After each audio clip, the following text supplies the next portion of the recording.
ವಿಧಾನಸೌಧದ ಮುಖ್ಯ ದ್ವಾರವನ್ನು ಮಾರ್ಚ್ 25ರಂದು ಮುಖ್ಯಮಂತ್ರಿ ಸಿದ್ದರಾಮಯ್ಯ ಅವರು ಉದ್ಘಾಟಿಸಲಿದ್ದಾರೆ ಅಂತ ಕರ್ನಾಟಕ ವಿಧಾನಸಭೆಯ ಸ್ಪೀಕರ್ ಯುಟಿ ಖಾದರ್ ತಿಳಿಸಿದ್ದಾರೆ. ಮಂಗಳೂರಿನಲ್ಲಿ ಸುದ್ದಿಗಾರರ ಜೊತೆ ಮಾತನಾಡಿದ ಅವರು, ಈ ಪ್ರವೇಶ ದ್ವಾರವು ಅತ್ಯಂತ ಸುಂದರವಾದ ಕೆತ್ತನೆಗಳೊಂದಿಗೆ ಕರ್ನಾಟಕ ಶೈಲಿಯನ್ನ ಹೊಂದಿದ್ದು, ಕರ್ನಾಟಕ ಅರಣ್ಯ ಅಭಿವೃದ್ಧಿ ನಿಗಮ ಮತ್ತು ಲೋಕೋಪಯೋಗಿ ಇಲಾಖೆ ಮೂಲಕ ಅಭಿವೃದ್ಧಿಪಡಿಸಲಾಗಿದೆ ಎಂದರು.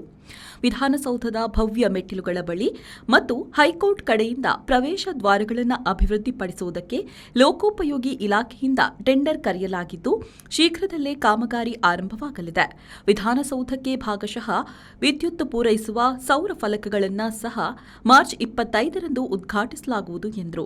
ವಿಧಾನಸೌಧದ ಆವರಣದಲ್ಲಿರುವ ಬೀದಿ ನಾಯಿಗಳಿಗೆ ಶ್ವಾನ ಆಶ್ರಯ ತಾಣ ನಿರ್ಮಿಸುವ ಕುರಿತ ಪ್ರಶ್ನೆಗೆ ಉತ್ತರಿಸಿದಂತಹ ಸಭಾಪತಿಯವರು, ನಾವು ನಮ್ಮ ಅಭಿಪ್ರಾಯ ಮತ್ತು ಯೋಜನೆಗಳನ್ನು ರಾಜ್ಯ ಸರ್ಕಾರಕ್ಕೆ ಸಲ್ಲಿಸಿದ್ದೇವೆ. ಈ ಬಗ್ಗೆ ಸರ್ಕಾರವೇ ಅಂತಿಮ ತೀರ್ಮಾನ ತೆಗೆದುಕೊಳ್ಳಬೇಕಿದೆ ಅಂತ ಹೇಳಿದರು.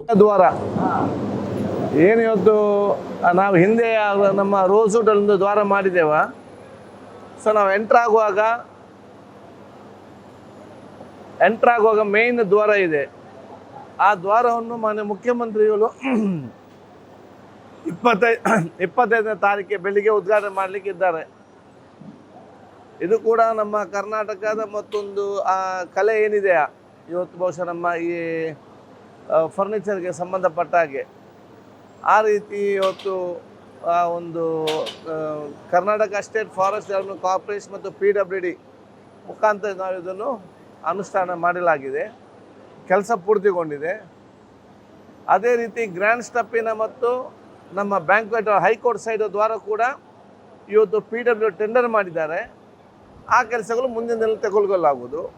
ಮತ್ತು ಇವತ್ತು ವಿಧಾನಸಭೆಯ ಈ ಒಂದು ಲೈಟಿಂಗಿಗೆ ಸಂಬಂಧಪಟ್ಟ ಹಾಗೆ ಇವತ್ತು ಸೋಲಾರ್ ಸಿಸ್ಟಮ್ ಕೂಡ ಇವತ್ತು ಅಳವಡಿಸಲಾಗಿದೆ.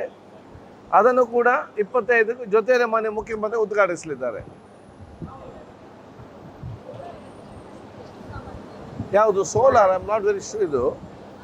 ಅದು ಇಟ್ ಇಸ್ 100% ಅಲ್ಲ ವಿಧಾನಸೌಧದ್ದು, ಒಂದು ಪಾರ್ಟ್ ಆಫ್ ವಿಧಾನಸೌಧ. ಅದು ಪ್ರಮುಖವಾಗಿ ಏನು ಬೇಕು ಅದಕ್ಕೆ ಆಗುವಂಥ ವಿಚಾರ ಇವತ್ತು ಹಮ್ಮಿಕೊಳ್ಳಲಾಗಿದೆ.